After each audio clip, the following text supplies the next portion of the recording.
what is this magical chart telling me? It's telling me that the disembodiment factor is being met by a factor that is all about holistic awareness, that is all about getting back into physical incarnated form. It is all about essentially threading the needle of your body with your soul and doing something about this whole long electrocution process that begins in the 19th century with telegraph and electric lights, and very quickly after the electric fucking chair is invented. One of the first electrical appliances ever invented is the electric chair, to completely shock people out of their bodies. They knew they had this thing that shocked people out of their bodies. And Chiron is often this thing that shocks people back into their bodies, or draws people back in, or allows them, invites them, or creates a situation where there is, for example, a medical crisis or an accident of some kind that compels reincarnation, of coming back, reincarnating back again, actually coming back into your body. So we could say, oh, the real title of this reading is, best of luck on your forthcoming reincarnation. Reincarnation of what? As what? Oh, the reincarnation as yourself. That's what you're reincarnating as. Okay. So then, while this is going on, and this is, I've like explained this now no fewer than 30 times in presentations. So you count 12 the Awakening readings, 12 the Awakening audio readings, the Aries birthday reading, and every pretty much everything I've done for the last year has talked about this next thing, which is the movement of first Neptune and then Saturn into Aries, and they will then form a conjunction, which is a little bit past this now. That happens in about a year from now. Well, a little bit less, in February 2026, a conjunction on the Aries point, the first degree of Aries, the sidereal vernal point. So you're seeing this a little bit after that's happened, with Neptune at 1 degree and Saturn having 1 and change, and Saturn having pulled away at 3 and change. Saturn is never going to retrograde back to Neptune in this cycle. This conjunction has happened in Aries only 4 times since 1 BC. That's the thing that is barely precedented, and then the conjunction on the Aries point has never happened before. Never happened before. Now, what's that about?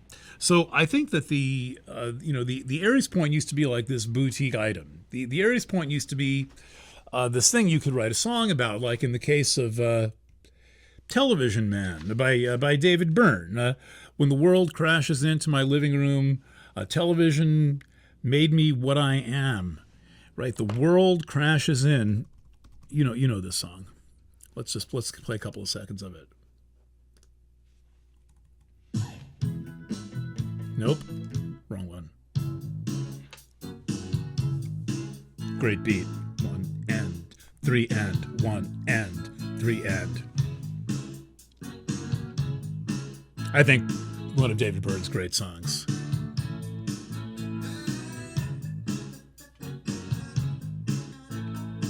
He loved Ricky Ricardo.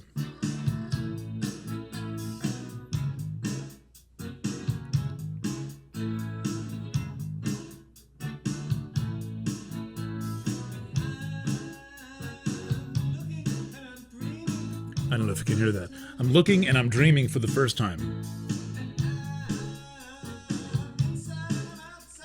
I'm inside and I'm outside at the same time.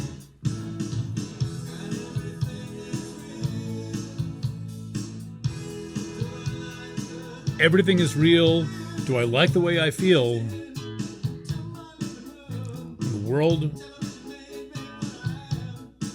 When the world crashes in to my living room, people like to put the television down, but we are still good friends, which is probably true.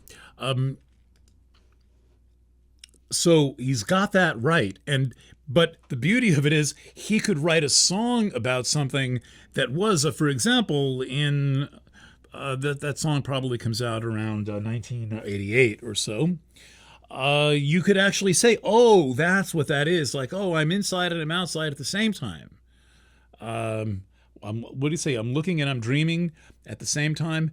And you notice when the world crashes into your living room, which is really your eyes being ripped out of your head and taken somewhere else. This camera is the representation, hello, of your eye. This microphone, the representation of your ear. You've come all the way to Kingston, New York. That is about disembodiment. I have come all the way to your town, your home, your computer, your pocket. But here's the issue.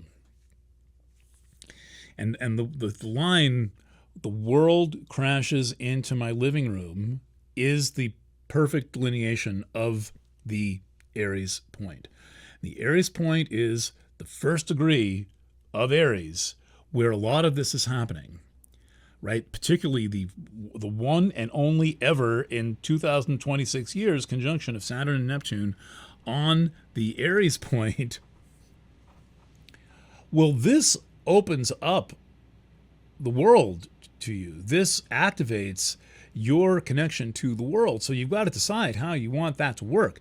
Do you want that to work as like being completely electrocuted by your phone going off and following all this relevant news and all these comments and all of these likes and dislikes and upvotes and downvotes and this endless stream of busyness that people put themselves through? Or is there some way that you meaningfully can connect to something outside of yourself? And by the way, Chiron hints at that, Eris hints at that. So the question is, what are you doing? And what do you want to be doing? You have all creative potential open to you with this. Now, I realize you may not be Leonardo da Vinci and, and I'm not Michelangelo and all this stuff, but within the framework of your place and time, the possibilities are all open. That's just how it is. The possibilities are open to you at this place and at this time where you are at. And it may include, going somewhere else, doing something else, doing something different. So in the time you've got, between now, early March of 25, and all of this astrology manifesting fully, which it will do over the course of the next year, year and a half, some of it's